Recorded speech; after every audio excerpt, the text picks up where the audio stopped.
Hola, buenos días. Bueno, yo soy Nico y el tema que elegí para exponer respecto a los sensores para los vehículos inteligentes, elegí el acelerómetro térmico. Bien, un acelerómetro es un sensor que sirve para medir la fuerza de aceleración.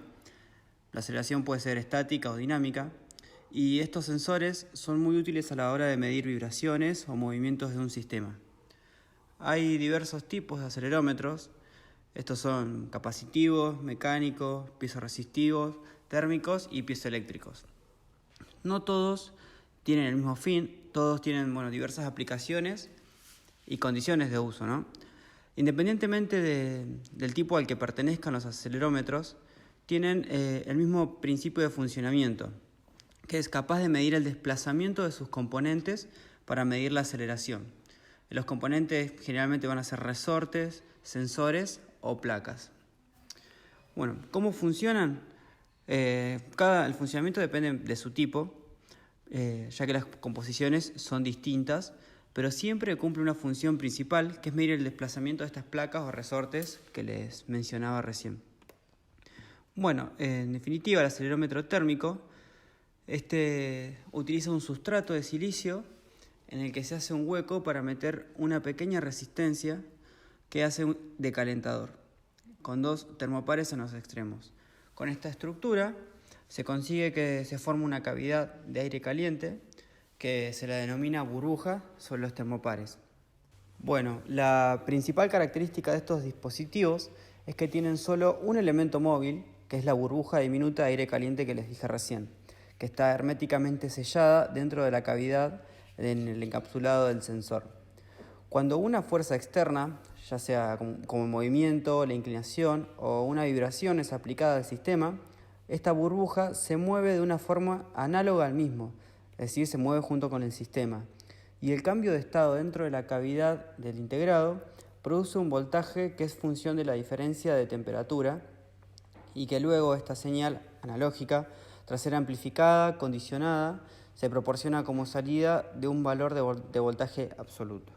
Y con este voltaje absoluto que obtuvimos, tenemos la aceleración de nuestro sistema. Para mi presentación elegí las barreras ópticas porque son sensores que nunca había visto antes y quise investigar un poco más. Por lo que investigué, de estas barreras ópticas constituyen un emisor de luz infrarroja o láser y un receptor que es el encargado de detectar este haz de luz.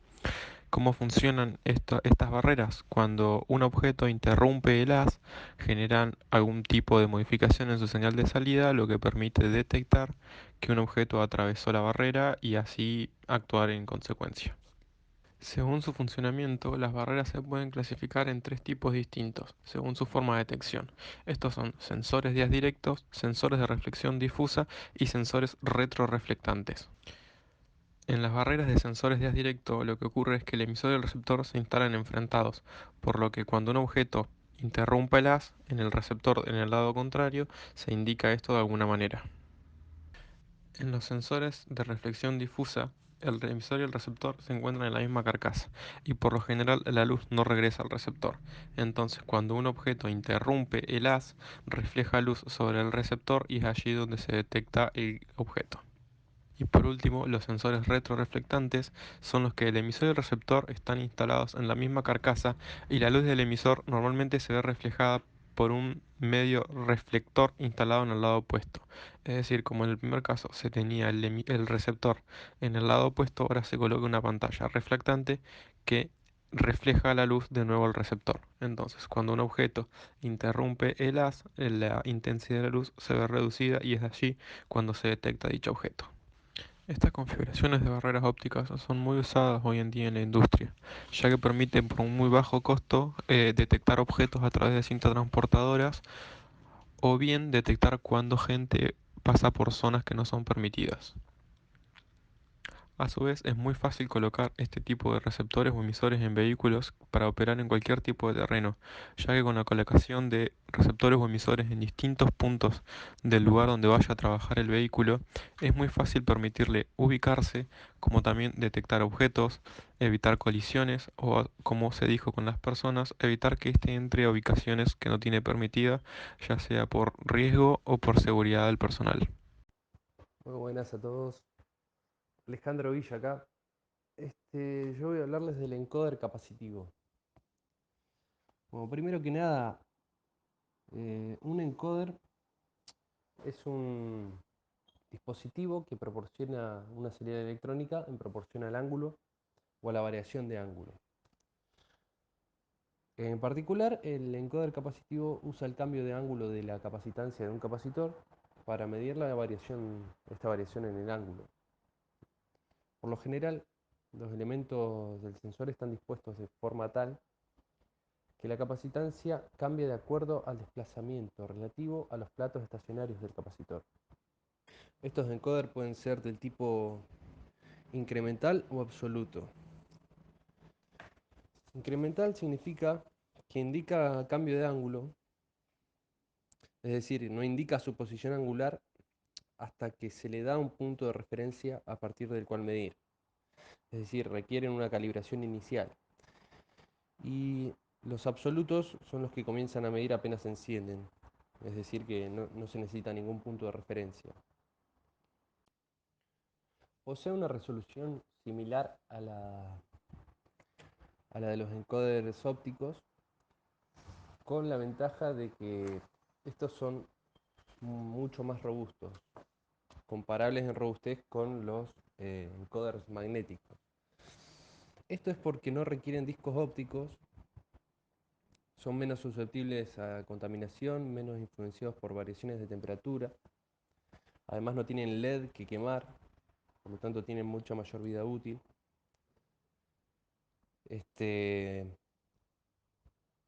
Su consumo suele ser menor al de los ópticos, va desde los 10 mA hasta los 20 mA.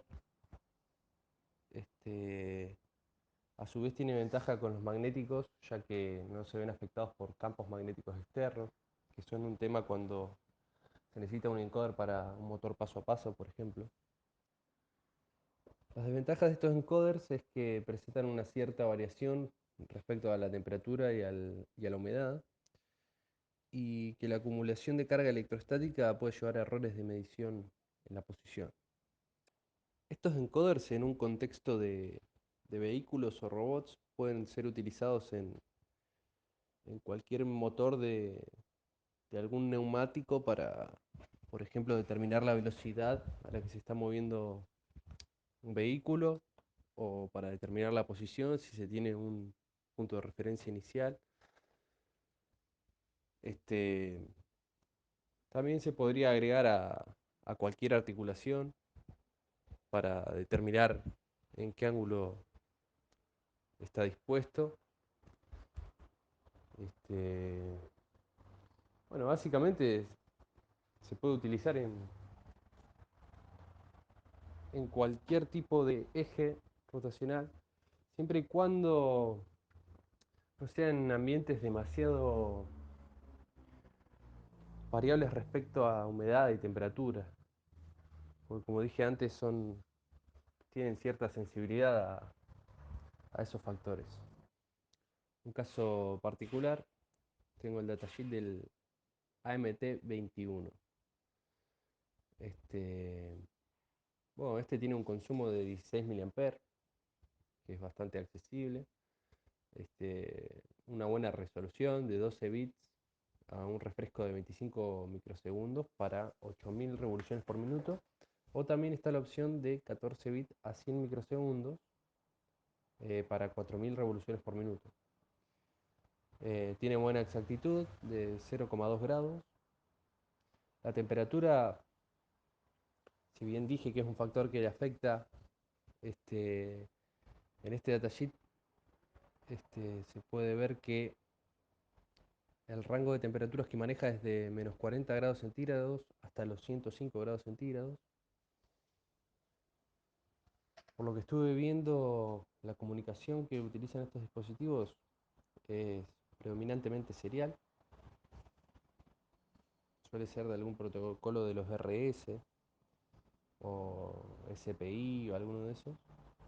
Bueno, no me queda mucho más para decir. Gracias por escuchar. Hagan la cuarentena, por favor. Nos vemos. Primero que nada, los encoders son especialmente adecuados para la determinación precisa de la posición en la automatización. Hay encoders que miden con fiabilidad el número de revoluciones, la velocidad y la aceleración. En este caso, el encoder inductivo utiliza los principios de los transformadores para medir la posición de un objeto, de un rotor con respecto a un estator. Como su interfaz eléctrica es muy similar a la de un encoder óptico, utiliza una fuente de alimentación de corriente continua y una señal eléctrica digital a la salida. Como aspecto constructivo, no utiliza construcciones de transformadores bobinados, en cambio utiliza placas de circuito impreso para su rotor y su estator, y lo hace menos voluminoso, más preciso y menos costoso de fabricar. El encoder inductivo es fácil de especificar y de despegar como encoder óptico, ya que solamente requiere una fuente de alimentación de corriente continua y una señal digital, señal digital que represente la posición. No utilizan componentes ópticos delicados, entonces no son susceptibles a la presencia de materias extrañas y no operan en intervalos de temperatura limitados. Como se ve en la imagen, los encoders inductivos están disponibles en una amplia gama de tamaños, de hasta 600 milímetros de diámetro, y se utilizan en una amplia cantidad de máquinas, herramientas, sistemas cardánicos, equipos aeroespaciales, equipos de defensa y equipos médicos.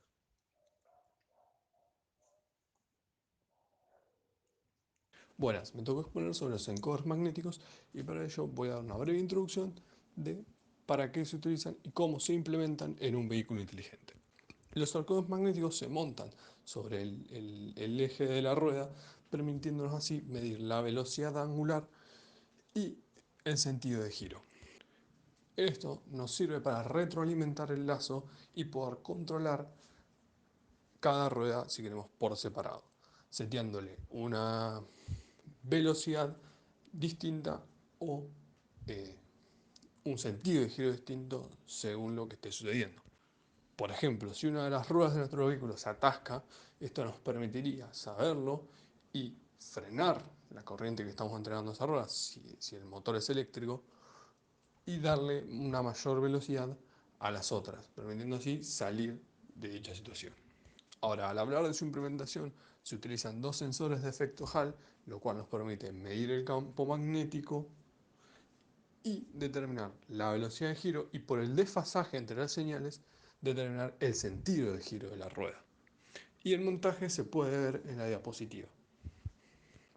Existen dos formas de clasificar a los encoders, las cuales son un encoder absoluto, el cual para cada valor de posición define una palabra, es decir, una señal distinta, y por otra parte los encoders incrementales, los cuales solo especifican que hubo una variación en la señal.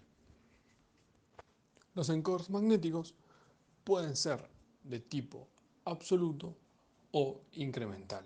Esto depende de los sensores de efecto Hall implementados en la construcción, ya que si estos son de salida analógica, el encoder será absoluto, mientras que si su salida es digital, este será incremental. Ahora, si destacamos las cosas positivas, es decir, las ventajas que tiene un encoder magnético, son su baja susceptibilidad ante factores climáticos como lluvia y viento, no se ven tan afectados por las partículas que hay en el aire como si le sucede a los encoders ópticos, y su sencilla implementación electrónica, digo que solo necesitamos dos sensores de efecto Hall y un par de elementos pasivos. Ahora sí, hablamos sobre las desventajas de los encoders magnéticos sobre otro tipo de encoders. Nos encontramos con la alta susceptibilidad a campos magnéticos externos que estos presentan, debido a que si dichos campos son del orden o superior al que nosotros deseamos medir, la medición de velocidad angular y sentido de giro es errónea, lo cual llevará a un mal control de nuestro sistema. aunque es muy poco frecuente encontrar en los vehículos inteligentes campos magnéticos de una intensidad apreciable. Por lo tanto, es una muy buena elección debido a que estos sensores son expuestos a condiciones de polvo, humedad, etc., debido a la ubicación del vehículo en donde se encuentran. Por otro lado, tenemos el elevado costo en comparación a los encoders ópticos, ya que por el mismo precio de un encoder óptico encontramos uno magnético con una menor resolución, lo cual va a influir a la hora de la determinación de la velocidad angular. Si nuestra medición necesita ser más exacta, deberemos sacrificar las ventajas de un encoder magnético para obtener una mayor. Bien, el sensor que elegí para preparar es el encoder óptico. Este tipo de sensor, según la configuración en la que se lo implementa, puede ser utilizado para medir velocidad de rotación, dirección de giro y ángulo, ya sea un eje, una rueda o un motor. El principio físico de funcionamiento es el siguiente. Este sensor consta de un diodo LED, que por lo general se utiliza un diodo infrarrojo, y un fototransistor. Estos se encuentran separados a cierta distancia. Entonces la idea es acoplar a un eje, o la rueda o un motor, dependiendo de donde se lo utilice, un disco con un patrón de perforaciones como se muestra en las imágenes de la diapositiva. Así, cuando el haz de luz atraviese o sea bloqueado por el disco, en la salida del encoder tendría un 0 o un 1 lógico según corresponda. Dentro del marco de la materia, los encoders ópticos se utilizan en la parte motriz del vehículo. Esto sirve para conocer el desplazamiento del mismo, velocidad y sentido o ángulo de rotación, ya sea de las ruedas, motores y hélices, dependiendo del tipo de vehículo. Entonces, cuando se conoce el movimiento de, por ejemplo, las ruedas en cierto intervalo de tiempo, se puede estimar dónde está el vehículo respecto a una posición anterior. Por lo cual, una aplicación posible dentro de los vehículos inteligentes es la localización del vehículo. El giroscopio es un dispositivo electrónico que se utiliza para medir o para sensar ángulos de rotación. En realidad, lo que permite el giroscopio es medir la velocidad angular con la que se produce la rotación, pero luego, a través de una fórmula matemática, es posible obtener el ángulo total. Existen muchos tipos de giroscopios, pero yo en este caso voy a explicar el que utiliza sistemas microelectromecánicos o MEMS y el principio del efecto Coriolis. Para comprender el funcionamiento de este, vamos a analizar la imagen de la izquierda. En esta primera parte podemos ver al MEMS y podemos ver también que los brazos de control del MEMS están sometidos a una vibración por resonancia y esta vibración es horizontal. Luego, cuando se produce la rotación del módulo, lo que ocurre es que debido al efecto de la fuerza Coriolis, la vibración que antes era horizontal ahora pasa a ser vertical. Este cambio produce que el brazo desensado ahora comience a vibrar o a moverse, y este movimiento se traduce a través de un dispositivo electrónico en una señal de tensión que representa la velocidad angular de la rotación. La gran mayoría de los giroscopios poseen tres ejes independientes de los cuales se puede leer u obtener información, y estos se denominan guía, roll y pitch. Y para obtener el ángulo de giro, lo que se hace es la multiplicación entre la velocidad angular y un delta de tiempo, el cual representa el tiempo en el que se realiza el giro. Esta operación no es más que una integral. Las aplicaciones de mayor uso son drones o helicópteros controlados por radio, celulares y robots de control de equilibrio.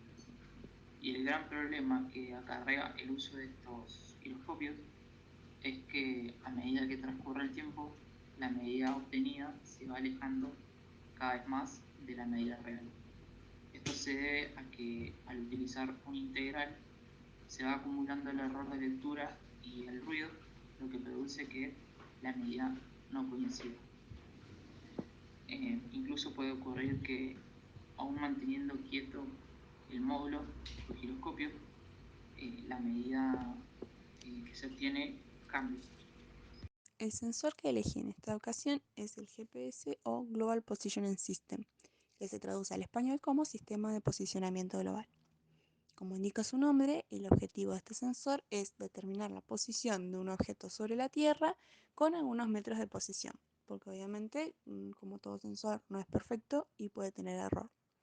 El principio de funcionamiento básico es que mediante el uso de satélites y la trilateración se ubica a un objeto. ¿Cuál es la idea de esto? Que mediante una red de satélites se utilizan al menos 3 satélites, los cuales emiten señales llamadas efemérides y que a la vez se sincronizan entre sí mediante relojes atómicos. Dado el objeto B, como se muestra a la derecha en el diagrama, cada satélite emite una señal que el receptor de GPS o el objeto B la recibe. Entonces, mediante esta comunicación se determina la distancia a la cual está el satélite del objeto y se traza una circunferencia centrada en el satélite. Este proceso se vuelve a repetir con los otros 2 satélites y se trazan 2 circunferencias más, como se ve en el diagrama. Mediante la intersección de estas 3 circunferencias se determina la posición del objeto.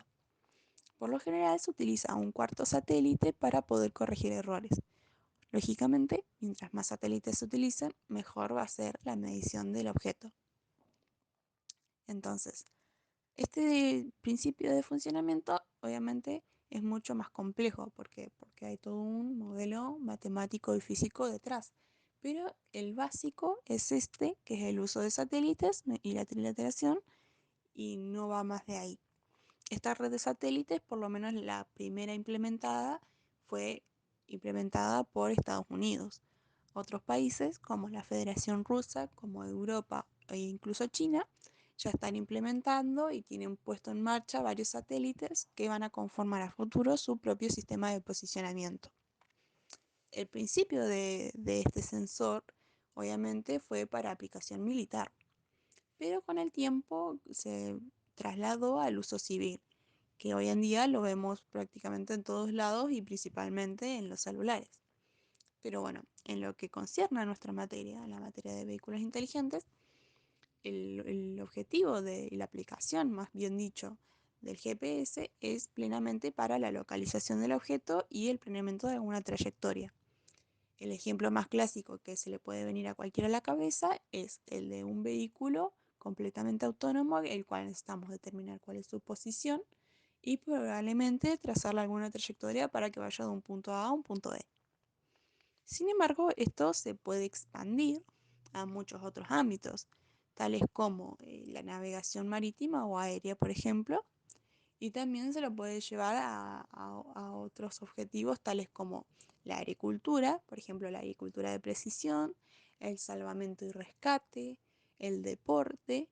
Todas estas cuestiones a veces pueden tener implicadas algún vehículo inteligente, obviamente capaz que es menos común, pero que puede suceder y que en cuyo caso también necesitaríamos conocer la localización del objeto, para el cual podríamos hacer uso del GPS, porque hacer un sistema que ya está tan implementado hoy en día y convengamos que está mucho más al alcance que otros tipos de sistemas de localización, uno puede recurrir a él ya que es más sencillo que estar poniéndose a implementar otros sistemas de localización.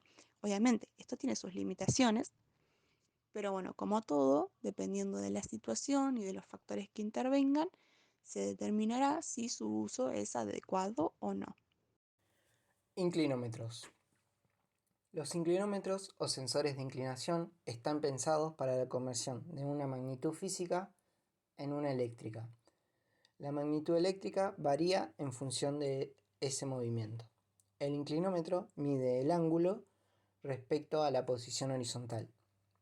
El rango de inclinación se suele expresar en grados y pueden ser desde unos pocos grados hasta un giro completo, 360 grados. La conversión de grados a variable eléctrica depende de la electrónica que integre el sensor. Pueden ser analógicos o digitales. Los analógicos entregarán una corriente o voltaje proporcional al rango medido, mientras que los digitales entregarán la señal digital según el protocolo de comunicación empleado.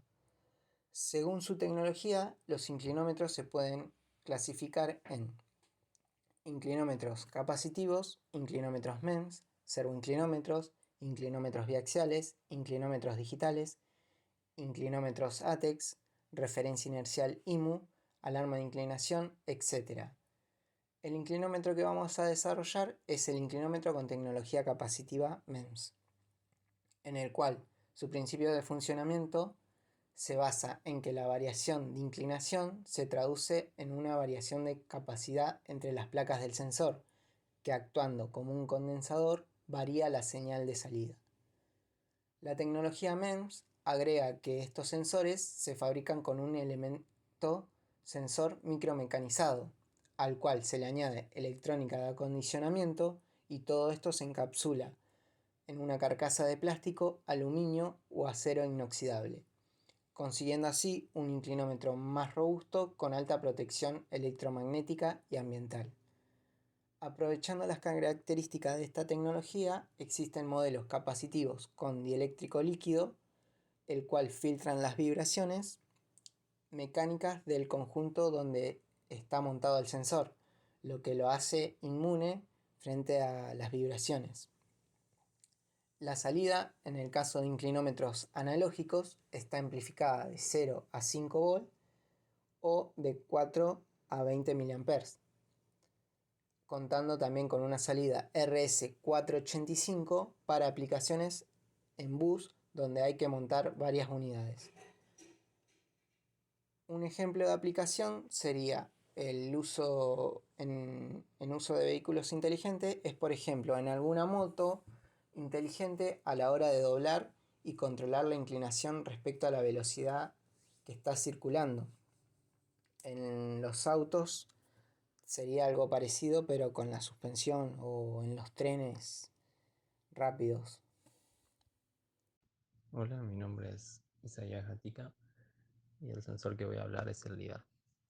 Su función es medir rangos de distancia utilizando la luz láser, y como hemos visto ya en las clases su uso y cómo se utilizan los vehículos, me voy a centrar en las características que me parecieron más interesantes. Primero, mencionar la tecnología, que es medición de tiempo de vuelo, es decir que toma el tiempo que le tarda el láser en rebotar y volver, y de esta forma calcula la distancia. En la esquina inferior derecha vemos un gráfico en el que demuestra que este láser puede tener más de un eco, lo que nos permite detectar con una sola medición distintos niveles. En el gráfico también tenemos una forma de onda de amplitud versus tiempo, y vemos que la copa del árbol tiene mayor amplitud comparada con el piso, lo que demuestra que está más cercana al sensor. En este caso, un avión que tiene montado el LIDAR. Después está el rango de detección, que es el ángulo de barrido que va a tener el sensor, y esto hace que se diferencien entre sí en cuanto a mayor rango o mayor precisión.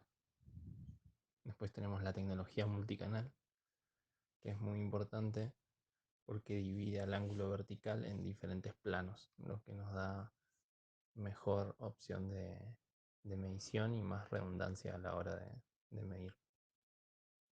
Ahora voy a hablar de ese diagrama en bloques que está en la esquina inferior izquierda, que es a lo que nos vamos a enfrentar nosotros, ya que el LIDAR nos proporciona una nube de puntos y la idea es trabajar con ello. En una presentación de un informe de la Facultad de Sevilla, encontré que utilizan la detección de background, y para esto utilizan un código que se llama Running Average. Básicamente se quedan con la nube de puntos y la van actualizando medición tras medición. Si detectan un píxel que cambió su intensidad respecto a lo anterior, lo toman como un posible objeto. Hacen esto varias veces y se fijan que la distancia entre los píxeles que eran posibles objetos tenga un rango limitado, elegido, ponerle 20 centímetros. De esta forma evitan que sean falsos objetos o falsas mediciones. Una vez hacen esto, vuelven a iterar el código y de esta forma van detectando los objetos por intensidad y por cambio respecto al fondo. Por último, en la segunda diapositiva, ordené de mayor precio a menor precio 4 sensores LIDAR para ver sus diferentes características y por qué varía tanto. El primero, el más caro, el Ouster OS2, vale $20.000 y vemos que entrega 2,6 millones de puntos por segundo, tiene un rango de trabajo de 240 metros y 128 canales. Por lo que dije anteriormente, esto le da bastante precisión y te permite sensar ambientes más grandes y con mayor calidad. Después el LDMRS, que es el que usaron en el trabajo de Sevilla que mencioné anteriormente, vale la mitad, tiene un rango parecido, pero tiene 4 canales y el ángulo de apertura es mayor, lo que quiere decir que va a tener menos sensibilidad. Por último, los últimos dos son de uso más amateur, por así decirlo, aunque el B3 HP vale 23.000 pesos. Vemos acá que el rango de trabajo disminuye mucho, llegando a 40 metros como máximo. Y el último de todos, el B15-310X, ya tiene limitaciones del tipo de objeto y dónde está ubicado. Por ejemplo, una precisión del 3% y un rango del trabajo de 80 centímetros a 2 metros. Pero si se trabaja en un ambiente indoor y los objetivos que se enfocan son blancos, esas restricciones. Pero tiene un precio de 1.000 pesos aproximadamente. Luego dejé abajo de cada ítem de descripción links a los videos en donde se puede ver claramente la densidad de puntos, cómo va cambiando, cómo va disminuyendo desde el más caro al más barato, lo que da una idea de cómo estos sensores van a detectar los objetos y la cantidad de veces que va a ser necesario recorrer el ambiente.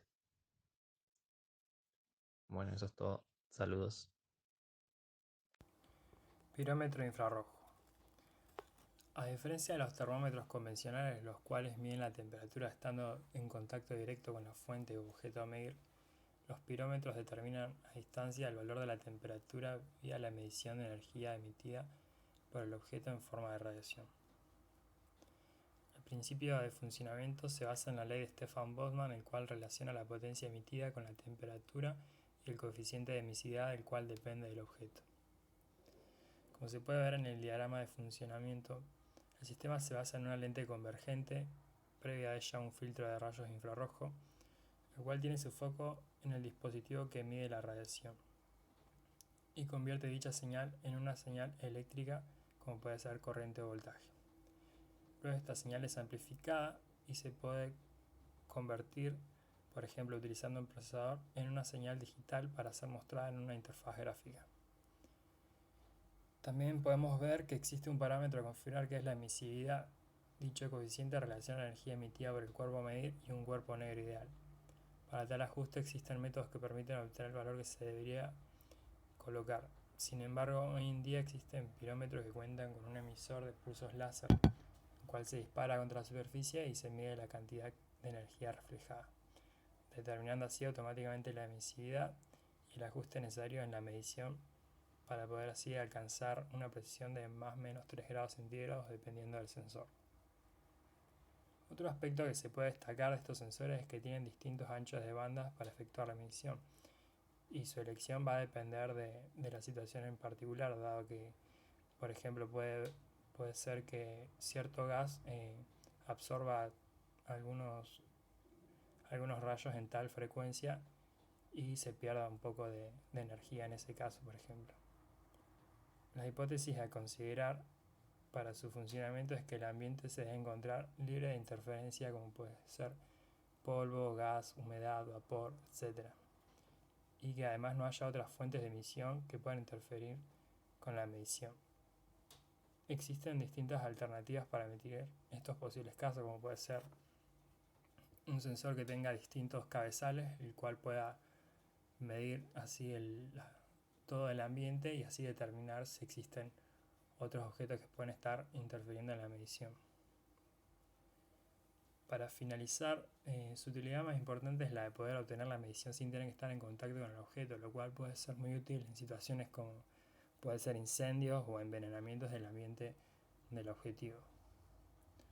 Asociada a los vehículos inteligentes, se podría decir que son útiles para puntos calientes, por ejemplo en un incendio, localizar objetos, animales o personas, o así como realizar un perfil de temperatura de algún objeto, como puede ser un panel solar o tanque de reserva de petróleo. El sensor que yo elegí para hacer la presentación es el radar de efecto Doppler. No sé si todos están familiarizados con el efecto Doppler. Este es el efecto que uno escucha cuando uno está quieto, por ejemplo en la Fórmula 1, donde cuando se aproxima el vehículo se escucha el motor mucho más agudo, y una vez que pasa por enfrente y se aleja, se escucha mucho más grave. Esto tiene que ver con que las ondas que provienen de ese vehículo, el frente de onda tiene la misma dirección del vehículo, por lo tanto la frecuencia del motor o del ruido de las cubiertas con el pavimento aumenta respecto al observador. Cuando el vehículo se aleja, ¿qué pasa? Esta frecuencia disminuye. Lo que hace el radar es valerse de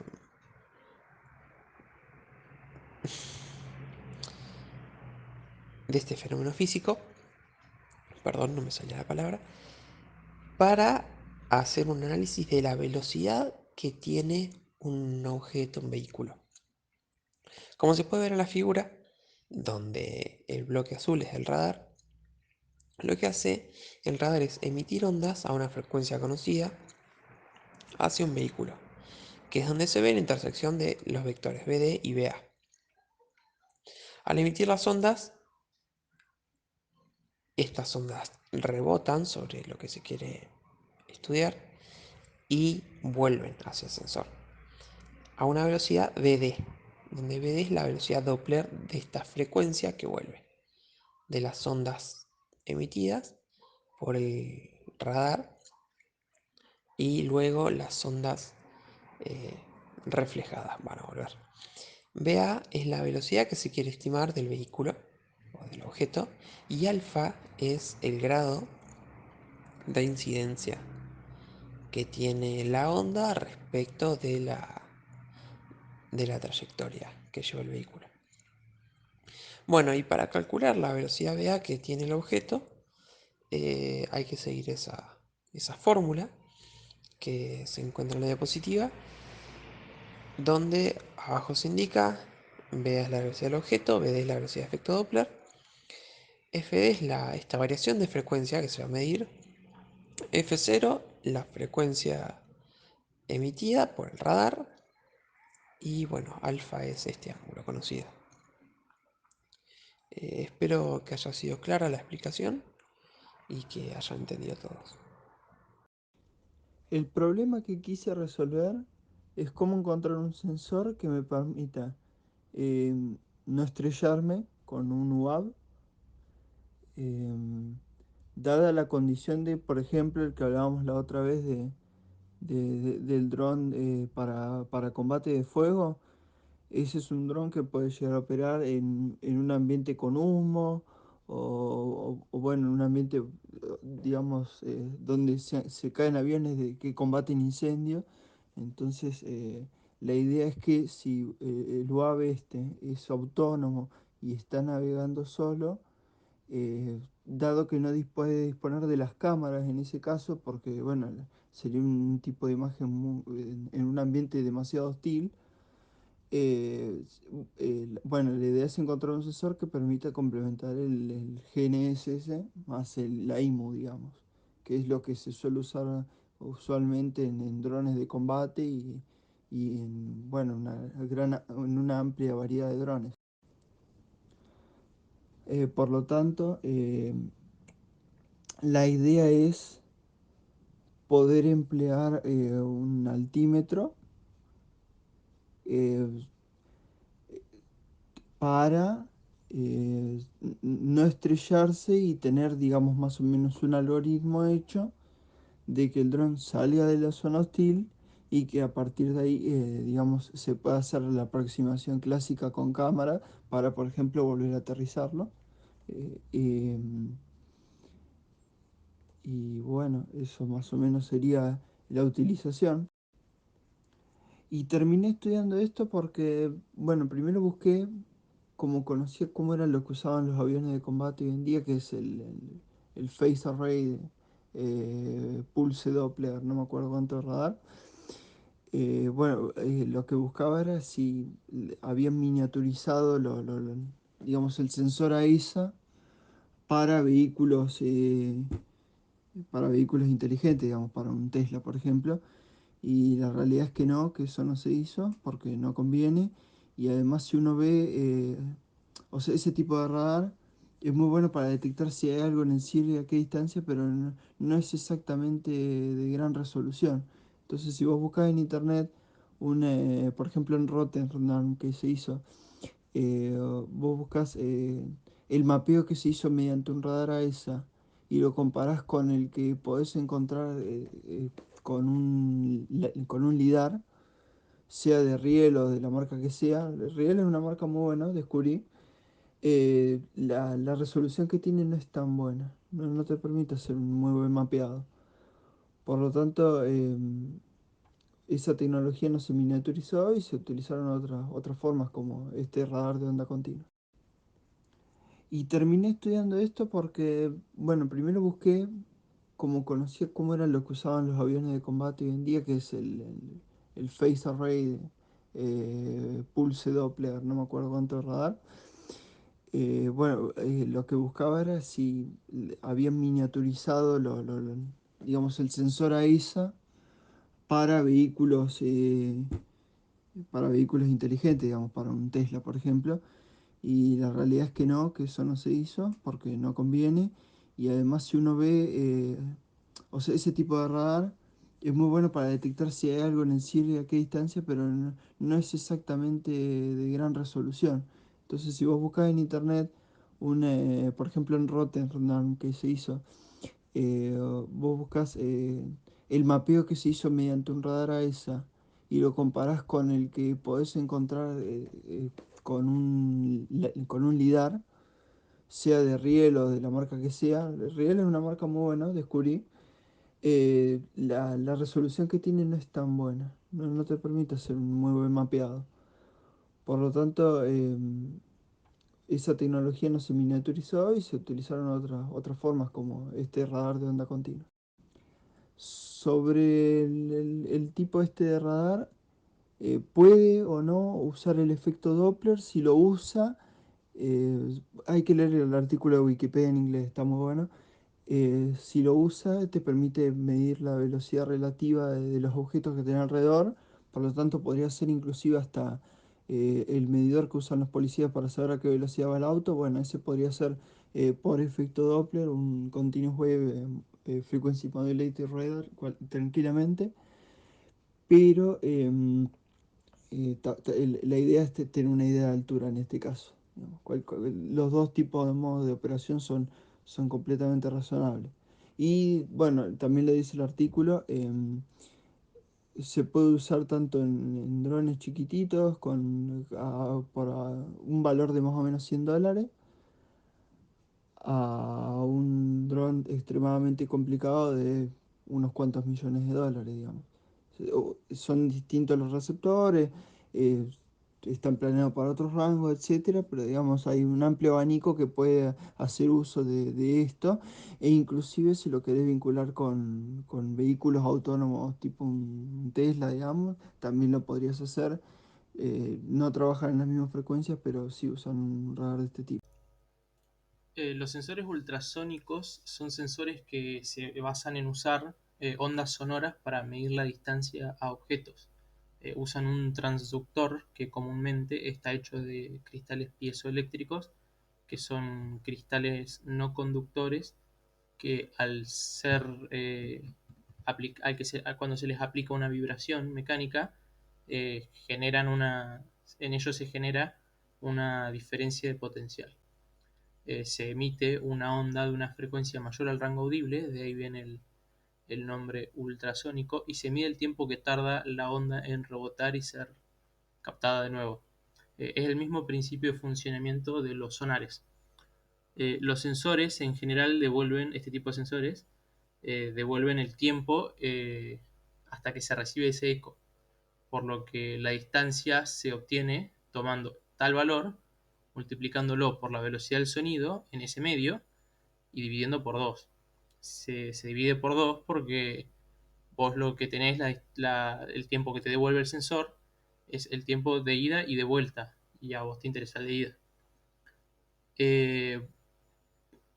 Algunas de las ventajas de los sensores ultrasónicos es que pueden detectar objetos transparentes o absolutamente negros sin problemas, o sea que no tienen ningún problema con el color o los niveles de luz de las cosas tampoco, a la que están aplicadas lo que queremos captar. Son a prueba de niebla y de polvo, de suciedades de este tipo, y usualmente tienen bajo costo.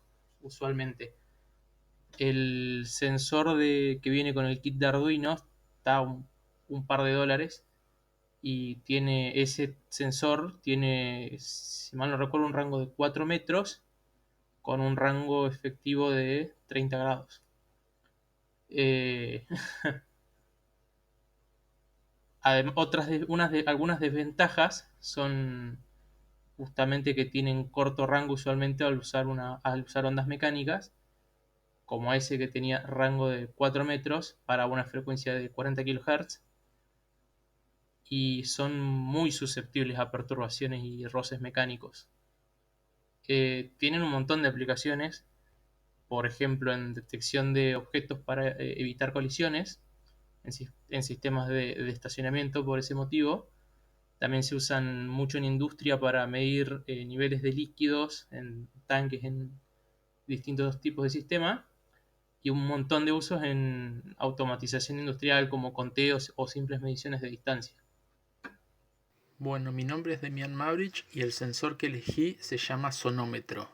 Este es un dispositivo que sirve para medir niveles de presión sonora, es decir, el nivel de ruido que existe en un determinado lugar y en un momento dado. La unidad de medida que se utiliza es el decibelio. Existen 4 clases distintas en las que se dividen dependiendo de su utilización y de su grado de precisión. La clase 0 es la más precisa de todas, que se utiliza en los laboratorios y para obtener niveles de referencia y calibración. La clase 1 es la que le sigue, que permite el trabajo de campo con precisión. Los sonómetros de clase 2 permiten realizar mediciones generales en los trabajos de campo. Son menos precisos. Y por último, los sonómetros de clase 3 son los menos precisos y solo permiten realizar mediciones aproximadas, por lo que solo se utilizan para realizar reconocimientos. Sea del tipo que sea, básicamente el instrumento se compone de 3 partes. Un micrófono con una respuesta en frecuencia similar a la de las audiofrecuencias, que generalmente está entre los 8 Hz y los 22 kHz, un circuito que procesa electrónicamente la señal y una unidad de lectura que puede ser una pantalla digital o LED. Muchos sonómetros además cuentan con una salida que le permite el contacto con un osciloscopio para visualizar también la forma de onda de la presión sonora, y se complementa la visualización del instrumento. El dispositivo en particular que yo elegí es uno marca Cesva, modelo SC101, y es un sonómetro integrador clase 1 con protocolos de medición. Estos protocolos implementados en el dispositivo son útiles ya que permiten simplificar al máximo el proceso para obtener los resultados, pudiendo realizar en tiempo real la comparación de la medición con los valores máximos permitidos por las normas. Entre las características técnicas que destacan de este modelo en particular se pueden mencionar el margen lineal de medida que va desde los 55 hasta los 140 decibeles, el detector de pico con un tiempo de subida menor a los 75 microsegundos, una resolución de 0,1 decibel y un margen de funcionamiento que va desde los menos 10 hasta los 50 grados centígrados. En cuanto al micrófono incorporado, este posee una sensibilidad nominal de 17,5 mV por pascal en condiciones normales. El costo actual de uno de estos dispositivos a día de hoy ronda en los $1.700 aproximadamente. Si bien este tipo de sensores se encuentra pensado para su utilización en forma manual por un operario, también se puede aplicar en el contexto de los vehículos autónomos en los casos en el que el operario corre riesgo o no puede acceder al entorno a medir.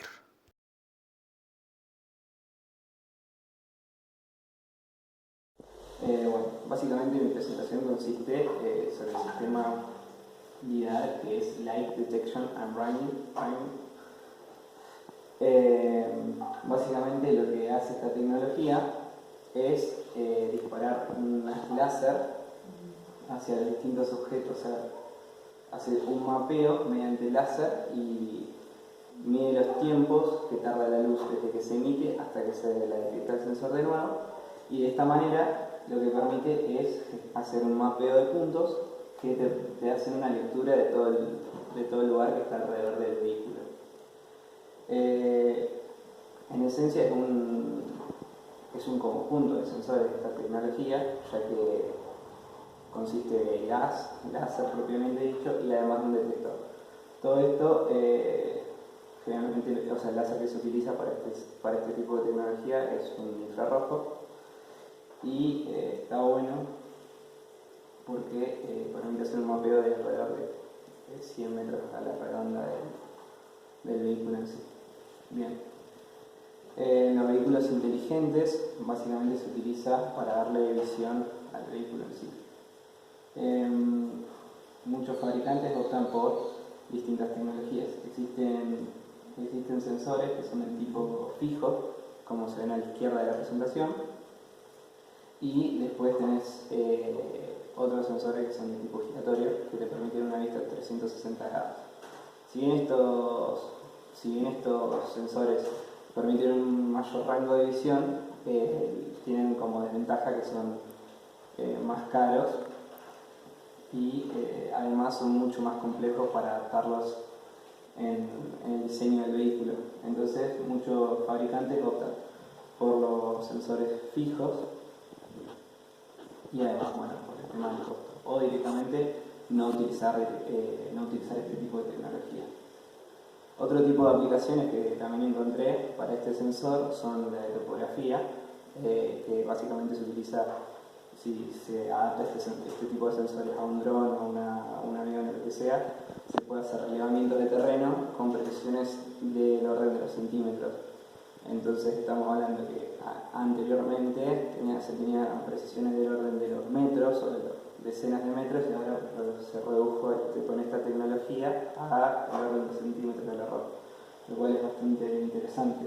Después otra aplicación es la óptica adaptativa, que esta, bueno, particularmente a mí me interesa mucho, que básicamente es cuando se va a hacer una imagen en un telescopio que está en la Tierra. Este tipo de tecnología permite corregir las perturbaciones propias de la atmósfera. Entonces, sin necesidad de sacar el telescopio al espacio, se puede sacar fotos con gran calidad. Y después, otro tipo de aplicación que me pareció interesante de esta tecnología es la gestión forestal. Por ejemplo, si se está en un incendio forestal, al poder tener relevadas de manera bien precisa el área que está alrededor del incendio, podemos determinar qué parte va a ser combustible o no. Entonces, de esta manera se puede predecir de una mejor manera, bueno, la redundancia, hacia dónde va a progresar el incendio. Entonces, esto permitiría plantear una mejor estrategia para combatir este tipo de situaciones.